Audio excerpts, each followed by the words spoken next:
Pak Dedi.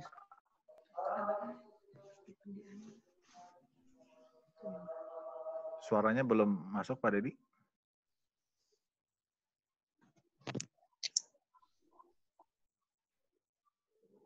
Oh iya. Ya. Mari kita berdoa. Maha besar Tuhan Allah Bapa kami yang kami kenal di dalam nama Tuhan Yesus Kristus. Terima kasih Bapa, di mana Engkau sudah kumpulkan kami semua di rumah kami masing-masing, Tuhan, bersama kami hendak melaksanakan ibadah malam ini, Tuhan. Tuhan, biar yang Kau mau tolong, Kau mau urapi kami satu persatu yang hadir di rumah kami masing-masing, Tuhan. Kau mau urapi dengan Roh Kudus-Mu, mampukan kami semua untuk bisa mengerti akan rahasia firman-Mu ini, Tuhan. Dan biarlah Engkau mau urapi hamba-Mu yang akan menyampaikan firman-Mu, Tuhan. Biarlah apa yang keluar dari mulut hamba-Mu ini, biarlah Engkau sendiri yang berbicara kepada kami, Tuhan.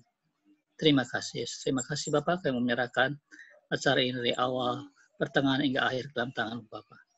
Terima kasih Yesus. Hanya di dalam nama Tuhan Yesus Kristus kami sudah berdoa dan bersyukur. Amin. Amin.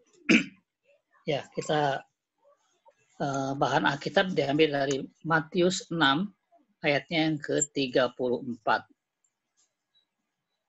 Matius 6 ayatnya yang ke-34. Saya bacakan. Berbunyi demikian. Sebab itu, janganlah kamu khawatir akan hari besok. Karena hari besok mempunyai kesusahannya sendiri. Kesusahan sehari cukuplah untuk sehari. Ya. Saya ambil tema masa depanmu sungguh ada. Apakah Bapak Ibu pernah berpikir akan masa depan Bapak Ibu? Masa depan seringkali membuat kita cemas dan takut. Apakah yang dipikirkan oleh kita saat ini? Berubahlah Bapak Ibu sekalian untuk kebaikan semuanya. Jangan pikirkan kesuraman. Masa depan indah bersama Tuhan. Kita sebagai manusia seringkali berandai-andai. Masih lebih baik kalau berandai-andai itu yang baik atau positif. Bagaimana apabila kita berandai-andai bahwa masa depan kita itu suram, buruk, kelam, tidak ada harapan? Apabila kita berpikir yang negatif seperti itu, bagaikan kita itu seperti jatuh di lumpur yang pekat. Jangan berandai-andai yang suram, buruk, kelam, dan tidak ada harapan seperti itu. Pakailah perisai iman dan pedang firman Tuhan untuk melawan setiap pikiran yang tidak sesuai dengan firman Tuhan. Kita harus percaya bahwa Tuhan di depan kita. Tuhan memelihara kita di masa lalu, masa kini, dan masa depan kita. Jangan memakai mata jasmani kita, tetapi makailah mata rohani kita. Tuhan adalah yang awal dan yang akhir. Tuhan sudah ada di depan, di masa depan kita. Kita tidak usah takut. Pandanglah Yesus. Pandanglah dengan perisai iman bahwa hidup selalu baik. Memandang situasi kehidupan kita dengan mata iman kita, jangan dengan memakai mata jasmani kita. Kita tidak perlu cemas atau khawatir. Seringkali kita berpikir bagaimana masa depan kita, baik atau buruk. Siapa yang menjadi pasangan hidup kita bagi kita yang masih lajang. Kadang-kadang berpikir juga ya saudara-saudara kita yang masih kuliah, nanti saya kerja di mana, gitu kan? Nah, karena ada juga yang berpikir saya ini sehat atau sakit di masa depan, gitu kan? Nah, kita harus bersandar dan percaya kepada Tuhan. Jangan berpikir terus hal-hal yang buruk. Firman Tuhan hari ini berkata, kesusahan sehari cukuplah untuk sehari. Jangan kita borong masalah masa depan ke dalam masa kini. Lakukan bagian kita, dan Tuhan akan melakukan bagiannya bagi kita.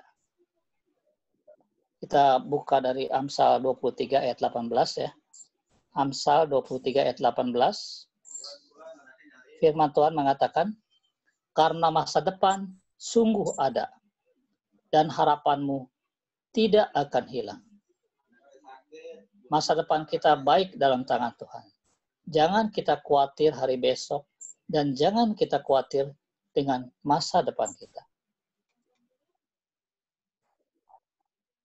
Dalam 1 Petrus 4 ayat 7b, firman Tuhan mengatakan, karena itu, kuasailah dirimu dan jadilah tenang, supaya kamu dapat berdoa.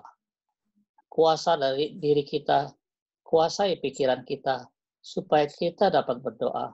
Menyerahkan segala kekhawatiran kita, segala ketakutan kita kepada Tuhan sepenuhnya, yang menjadi pencipta kita, yang memelihara kita, dan yang menyediakan segala sesuatunya untuk kita.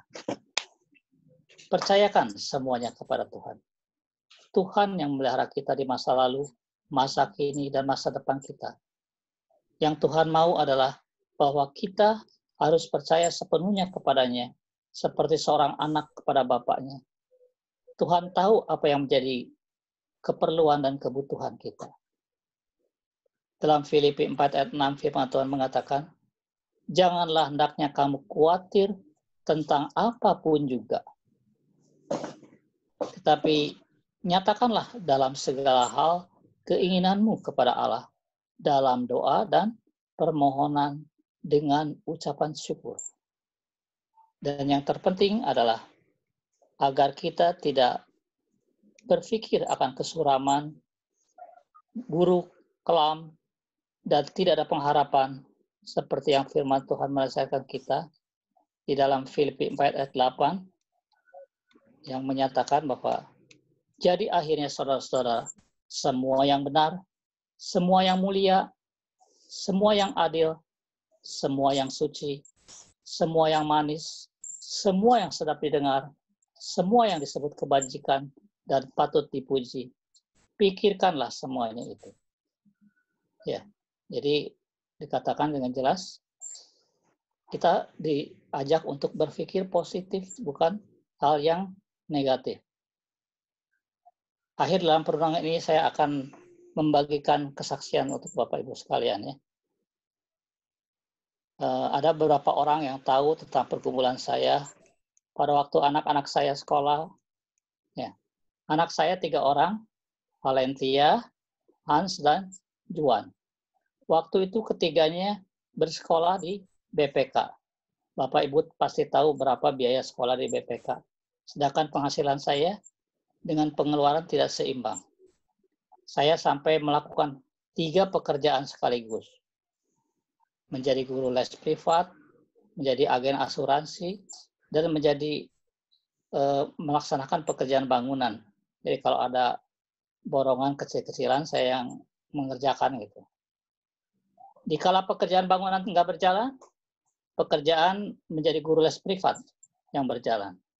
Dikala pekerjaan sebagai guru privat berjalan, sebagai guru privat nggak berjalan, pekerjaan bangunan berjalan.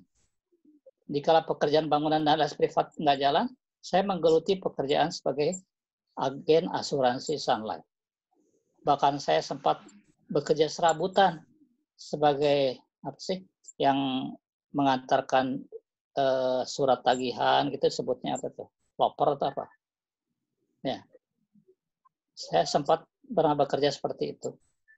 Mengambil surat jalan, kontrabon ke penagihan gitu kan.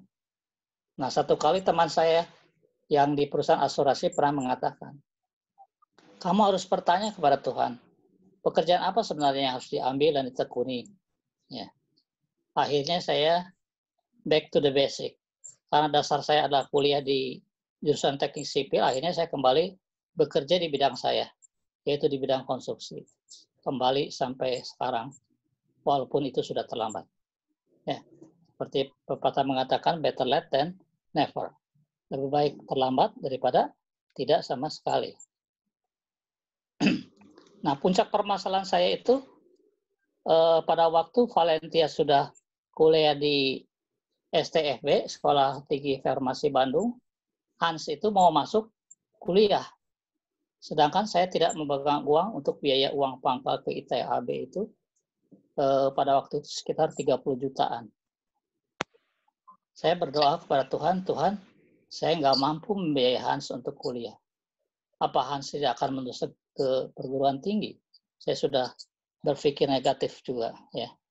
Pada waktu SMA, Hans sempat berkeinginan untuk ambil teologi dan sempat juga ikut tes yang diadakan oleh Sinwil. Tuhan punya rencana lain rupanya. Karena ikut tes teologi, dia harus menunggu hasil tes. Ya, akhirnya program beasiswa di ITHB yang dia dapatkan, ya, akhirnya dilepas begitu saja karena harus menunggu hasil dari tes teologi. Terus akhirnya dapat informasi ternyata Hans gagal di teologi itu. Akhirnya dia ikut tes lagi ke PTN, Perguruan Tinggi Negeri. Gagal juga. Dan dia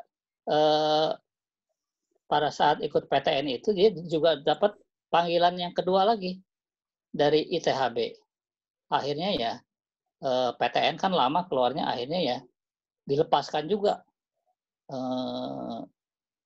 peluang kedua kali untuk di ITHB itu. Nah, saya pada waktu itu Hans itu sudah berbicara kepada saya kalau dia berniat untuk bekerja saja. Dia bilang karena papa nggak ada uang untuk membiayai untuk kuliah. Saya hanya tetap berpegang pada janji Tuhan. Ya. Di Kolose 3 ayat 24 yang berbunyi, kamu tahu bahwa dari Tuhanlah kamu akan menerima bagian yang ditentukan bagimu sebagai upah. Kristus adalah Tuhan dan kamu hambanya. Pertolongan Tuhan akan datang tepat pada waktunya. Akhirnya, guru di sekolah BPK, Holis, menganjurkan untuk ikut tes melalui program beasiswa GGB.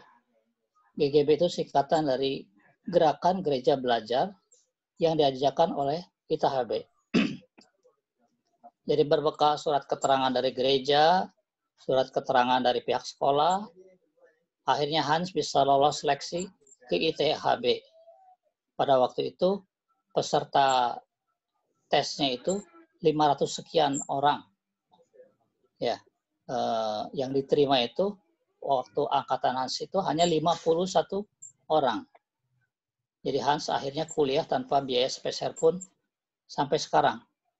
Kecuali pada waktu itu hanya keluar 3 kali uang untuk biaya sertifikasi, yaitu memang kepentingan peningkatan status dari ITHB supaya ikut sertifikasi ujian negara gitu. Kalau banyak yang lulus ujian negara, dia akan naik lagi status kampusnya itu, kuliahnya. Ya. Tadinya saya sempat berpikir, Tuhan kenapa Hans yang berkeinginan untuk menjadi hamba Tuhan nggak diterima. Tapi ternyata Tuhan punya rencana yang lebih besar dan lebih indah untuk Hans. Sekarang Hans sedang menyelesaikan tugas akhirnya dan rencana bulan Juli mendatang akan menghadapi sidang sarjananya. Sekian renungan yang saya bawakan. Kiranya renungan yang saya bawakan bisa menjadi berkat bagi saudara-saudara sekalian. Terima kasih atas perhatian yang diberikan Bapak Ibu sekalian. Tuhan memberkati kita sekalian. Amin. Ya, makasih Pak Dedi untuk renungan malam ini. Ya, kita diingatkan ya Bapak Ibu ya, bahwa dalam segala kekhawatiran kita akan hari esok, ya, tapi kita diajak untuk meyakini ya bahwa Tuhan selalu hadir dalam setiap langkah hidup kita. Ya, ada yang mau sharing terkait firman Tuhan ini, Bapak Ibu? Ya, kalau saya kenal sekali dengan Pak Dedi ya, dia tuh gimana ya, untuk masa depan anak-anak itu dia sangat memikirkan. Karena memang pendidikan itu sangat penting. Kalau orang usaha, itu kan selain skill, juga harus kreatif, harus punya modal. Pokoknya lebih banyak lah. Kalau kerja, itu nggak perlu pakai modal. Yang penting ya punya skill, punya kemampuan untuk bekerja. Kalau usaha itu beda. Kita udah mengeluarkan uang, berapapun kalau misalkan nggak berhasil itu ya modal itu nggak bisa kembali, udah hilang gitu aja gitu. Jadi saya salut sama Pak Dedi, dia memikirkan banyak hal untuk masa depan anak-anaknya. Itu juga jadi inspirasi untuk saya.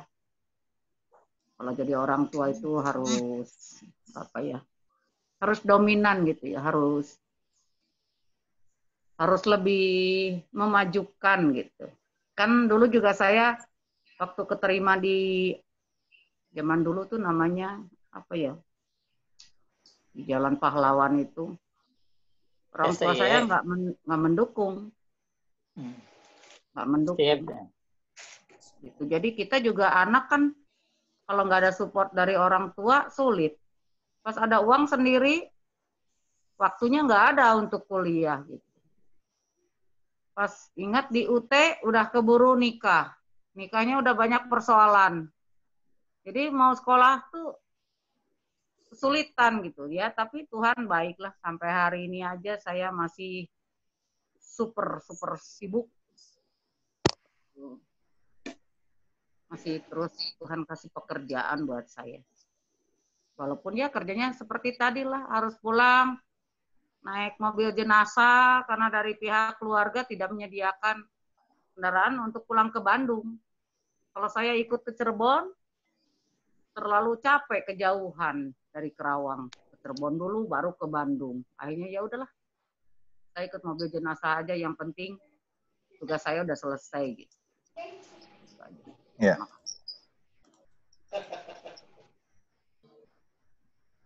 Ya, kesaksian Pak Dedi tadi bisa menguatkan kita juga ya. Selalu ada cara ya Pak Dedi ya. Iya. Meskipun terasa buntu ya, terasa tidak ada jalan, tapi ada banyak cara yang Tuhan kasih. Iya. Ya, dalam ya semuanya. Kan tadinya sempat berpikir itu kan, ya kan dia udah kepengen tadinya, udah dia bercita-cita pengen teologi ya gitu kan. Malah ternyata gagal gitu kan. Jadi rencana Tuhan yang sebenarnya itu apa, tapi ternyata karena saya nggak ada dana untuk membiayai kuliah itu, tapi akhirnya malah dapat program BGB dari ITHB itu. Itu juga dari 500 sekian itu keajaiban aja karena Tuhan kasih 51 orang yang bisa lolos. Iya. Dan untuk jadi pendeta sekarang kan nggak harus dari S1 dari awal. Iya. Jadi kalau masih minat, masih merasa ada panggilan ke sana, bisa nanti ikut program S2. MDiv ya? Ya, MDiv. Ya. Jadi dia udah punya S1, tinggal lanjutkan S2-nya. Tapi diakui nggak itu MDiv itu? Diakui, banyak kok. Diakui? Iya. Kan jalurnya jalur sinode juga.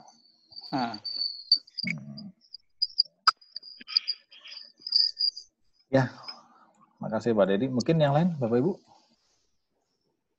Ada? Mau sharing? Saya mau, Adi. Iya, boleh. Masalah khawatir. Dulu waktu Bapak masih ada, saya tuh pernah ditegur sama Bapak Peter tuh, kamu tuh terlalu banyak khawatir. Maklumlah ibu-ibu ya kalau belanja, harga naik, uang udah menipis, suka sampai enggak gitu akhir bulan. Akhirnya saya putuskan, karena ditegur sama suami, Tuhan saya sekarang ibadah nggak akan iman rasuli. Karena sekarang kalau saya iman rasuli, aku percaya kepada Allah Bapa, Allah Anak, Allah Roh Kudus, tapi saya khawatir terus. Jadi saya pikir percuma. Akhirnya 1 bulan saya nggak iman rasuli, tapi saya berdoa, Tuhan tolong saya. Supaya saya lebih percaya. Jadi khawatir saya Tuhan angkat. Dan saya merasakan bahwa kuasa Tuhan kalau kita minta itu terjadi dalam kehidupan kita. Jadi apapun yang kita alami, misalnya kita takut, kita khawatir, minta sama Tuhan, Tuhan percaya berdasarkan firman-Nya ya, bahwa Tuhan akan memelihara kita. Jadi setelah sebulan, setelah rasanya saya tidak terlalu khawatir seperti dulu lagi. Saya baru mengucapkan iman rasuli lagi.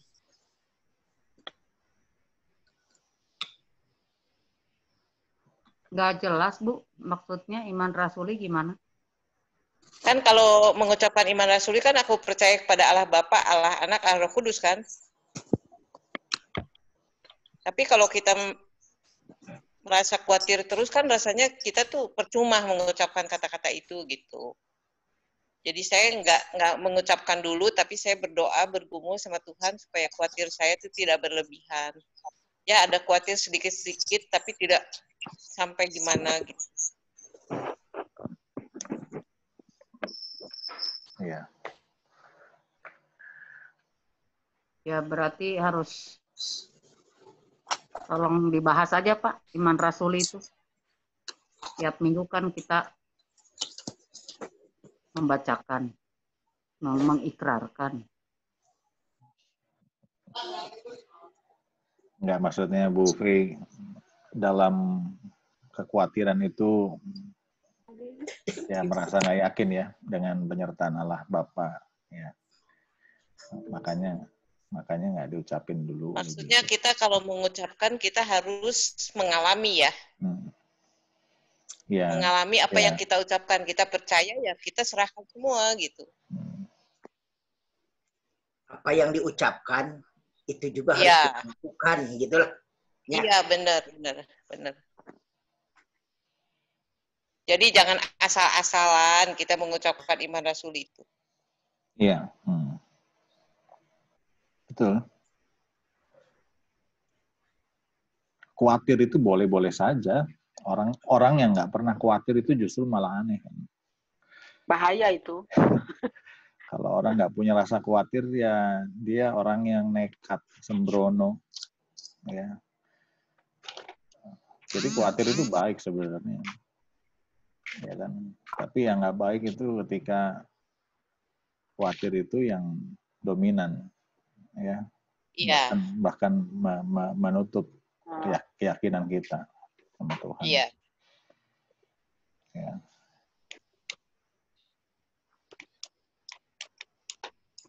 Ada lagi Bapak Ibu? Cukup? Kalau cukup, kita mau saling mendoakan ya malam hari ini. Bisa dilihat di chat. Sesuai urutan di monitor saya. Dari saya mendoakan Pak Ailim. Pak Ailim mendoakan Pak Koko. Pak Koko mau berdoa, Pak Koko? Enggak? Oke. Berarti Pak Ailim mendoakan Pak Koko dan Bu Chandra ya? 2 ya? Ya. Kemudian Bu Chandra mendoakan Pak Setiadi. Pak Setiadi mendoakan Pak Dadang. Pak Dadang atau Bu Iing? Terserah, boleh. Bu Iing ya. Doakan Pak Romi. Pak Romi kemudian doakan Pak Hadi. Pak Hadi doakan Pak Dedi. Pak Dedi doakan Butin. Ibu Tin doakan Bu Fei. Bu Fei doakan Pak Thomas. Pak Thomas doakan Pak Simon. Pak Simon doakan Chelsea. Chelsea nggak mau berdoa. Nggak apa-apa. Berarti Pak Simon doakan 2 ya. Chelsea sama Bu Helna ya. Loncat ya. Pak Simon. Pak Romi.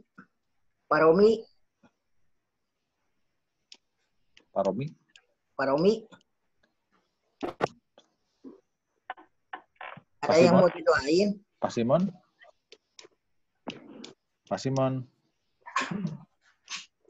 Pak Simon nggak connect kayaknya. Si Pepe mau doain apa? Didoain tetap eksis. Sehat atuh Saya Tin. mendoakan siapa, Pak? Matiin. Andai. Bu Helna doakan Bu Yanti. Dan Chelsea. Iya, ini Pak Julius juga nggak connect nih. Berarti Ya. Bu Helna doakan Bu Yanti sama Pak Suryadi. Ya. Thomas, apa yang mau didoain Thomas? Saya didoain siapa, Pak? Saya doakan terakhir. Bu Chandra mau doain apa? Yero. Bu Chandra mau didoain apa? Tin, apa yang didoain, Tin? Bu Chandra. Sehat aja, Koko. Hah? Sehat, Kesehatan. kesehatan. Iya. Oh iya. Iya. Bu Chandra. Thomas. Bu Chandra belum Pak suaranya Thomas belum mau keluar. apa? Masih di unmute. Bu Chandra ada yang mau doain? Pak Suryadi. Chelsea. Bu Yanti. Ya. Pak Udah. Suryadi Udah ya Pak, ada Pak terus, ya? suaranya? Ada. Ya, udah masuk, Ci. Mau didoain apa Bu Chandra? Cari-cari dari tadi. Kesehatan Pak Ilim. Terus apa lagi? Juan yang mau masuk itu PTN. Oh iya, Juan Apaan gimana ya? kabarnya? Udah apa? Lagi mau Oh, ikut itu SBMPTN. ya, SBMPTN. Iya. Sama kesehatannya kan masih belum sehat betul. Oh, iya. Udah, apa lagi? Thomas doain apa Pak Thomas? Iya, Bu. Anak yang ini mau merit Bu Chandra? Iya Pak, itu belum ini. Iya, Udah itu ikutan juga kategorisasi? boleh. Udah ikutan kategorisasi? Ane yang itu. Ya. Oh, Ane ya. Iya, Ane Pak yang nomor 1. Rencananya kapan Bu Chandra? Jadinya? Oktober. Oktober. Oh. Iya, Oktober. Udah beres ininya? Bina pranikahnya udah beres, Bu? Kemarin udah online katanya. Itu yang online tapi belum datang. Sertifikatnya. Oh iya. Pak Romi. Pak Romi. Siapa ya? Pak Romi. Romi. Michael udah sembuh? Sudah. Udah. Puji Tuhan. Kalau Ibu Pak Dadang ada titipan yang mau didoakan. Mau didoain apa Pak Koko? kesehatan, Pak. Ya. Terus pekerjaan.